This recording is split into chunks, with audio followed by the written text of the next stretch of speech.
It's likely that at some point there's going to be something that we would consider the worst cyber attack of all time. The worst case scenario, one way to think about it, is that a lot of these devices and systems just stop working. Everything from power grids, our power grid is entirely connected, to traffic systems, to financial systems, and you can kind of start to think of all of the systems and devices that are connected together in digital these days just stop working to some extent.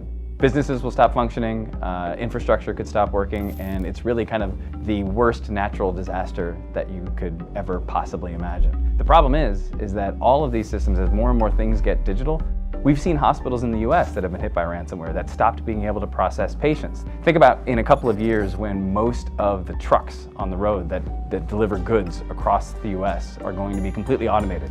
They're going to be controlled by self-driving cars and GPS. So imagine if the GPS network goes down, or some method of connectivity between these trucks and how they navigate and deliver goods, and that goes down, and suddenly the infrastructure of the country stops working. As more and more of these systems are connected, they're more exposed to attack, but they're not actually the ones that are the most exposed. The ones that are the most exposed are the systems that provide the most convenience and that are the newest. In my house, I've got a smart thermostat and a smart garage door opener and smart lights, and I've got smart speakers, some of which are listening to everything that I say. Imagine a cyber attack where every Amazon Alexa was recording everything that everybody was saying and sending all that data somewhere that only the attacker got. It's sending it to somebody besides Amazon. 15 billion devices now in the Internet of Things, and in a couple of years it'll be 30, and a couple of years after that it'll be about 60. What that illustrates is just how much of our lives is going to be connected to a global network. And that means think about everything in your life that's now exposed to potentially a cyber attack. I think one of the worst case scenarios for a large-scale global cyber attack isn't going in and stealing some information or stopping something from working. It's changing information in some way. For instance, what if somebody got in and changed the results of an election or changed the behavior of how people vote? 70% of all data breaches today take months or years to discover. So most companies and organizations that get breached, even really major breaches, have no idea that it happened for months or potentially even years. Because a really smart adversary doesn't want you to know that they're there, right? What's the point of screaming and yelling and breaking things if your goal is to either exfiltrate something valuable or change things in ways that benefit you?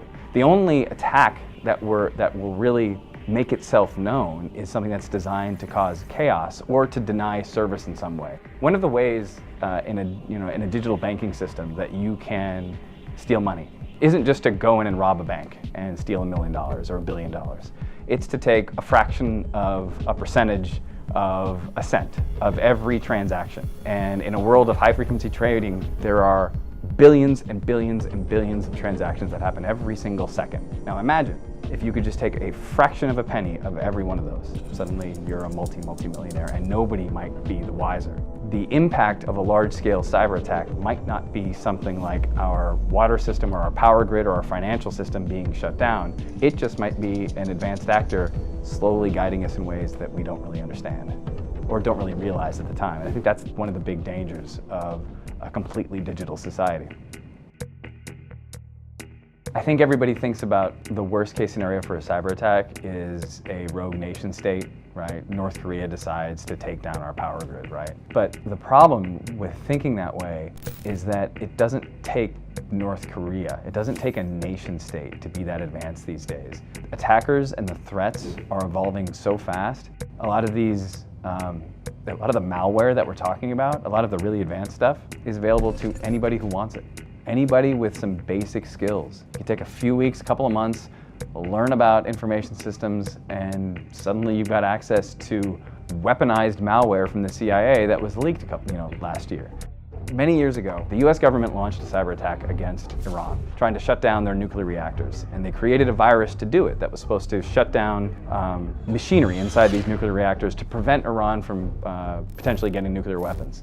It was supposed to break those centrifuges, but it was so well designed, or poorly designed, that it spread beyond those centrifuges and it ended up being a global cyber attack, right? It's like I developed a virus that was designed to go, make a couple of scientists sick, and then suddenly it made everybody sick.